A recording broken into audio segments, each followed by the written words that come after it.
The life of a minister's wife, a mother, a teacher.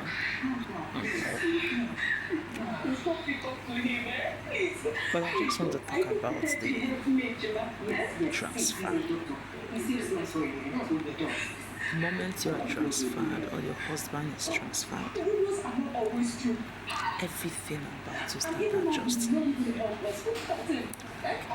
Everything about you just starts adjusting, start taking another shape, start taking, everything about you starts adjusting. Recently my husband was transferred, and the first thing that came to my mind was the children's school, my work, the new environment.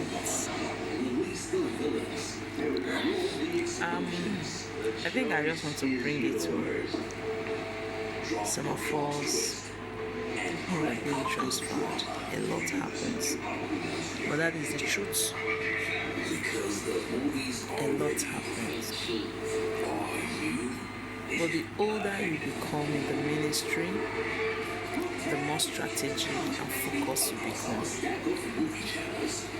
The older you become. And recently, I started thinking about so many things. Having encountered one or two persons, I think there is more and there is need for orientation. There is need for orientation of what someone is going into, especially when it has to do with marrying a minister. There is need for more orientation. There is need. Because it's very easy when you go in, but when the call comes, how do you adjust? How do you adjust? And there's one thing there. The minister's home is one that, even when there are fracas, there are a lot of things, they may not want to show up. They may not want to talk about it. They may not want to bring it to the public. But I think there is need for orientation. There is need to give an insight, the sacrifices you can make as a minister's wife. The sacrifice you can make, the things you will encounter. Yes, the things you will encounter. That is the truth. I am bringing it, I'm going to put it in parts. But it's just like an introduction. It became a burden to me. Seeing some things, hearing some things. When there is need for the minister to be transferred, it's as if the family, everything is on hold. And when you don't have the stamina, when you don't have the courage, when you don't know that it is part of the ministry, you are bound to fall, you are bound to fail, you are bound to say a lot of things, and it can bring problems. Now, imagine if you are in the city and they transfer you to an interior. How do you cope? How do you cope? How do you go about it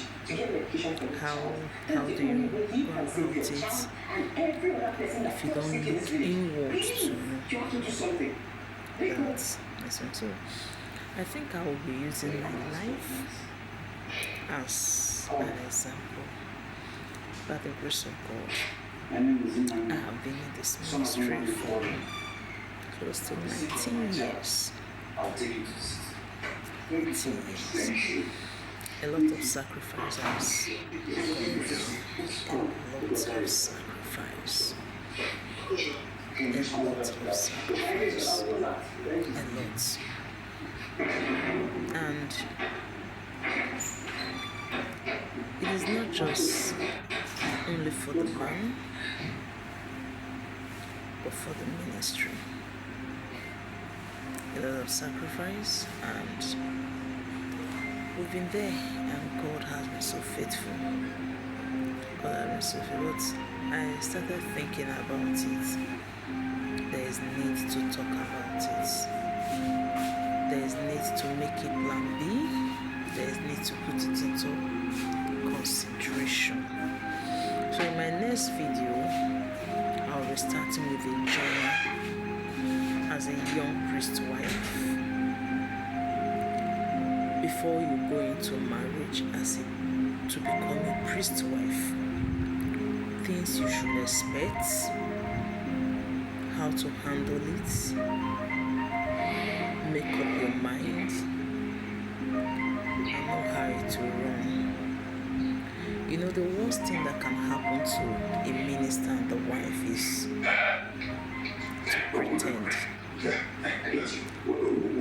You pretend before the masses, but you know deep down inside of you are not happy. That is the worst thing that can ever happen. And that is why we need to talk about it. We need to get ready.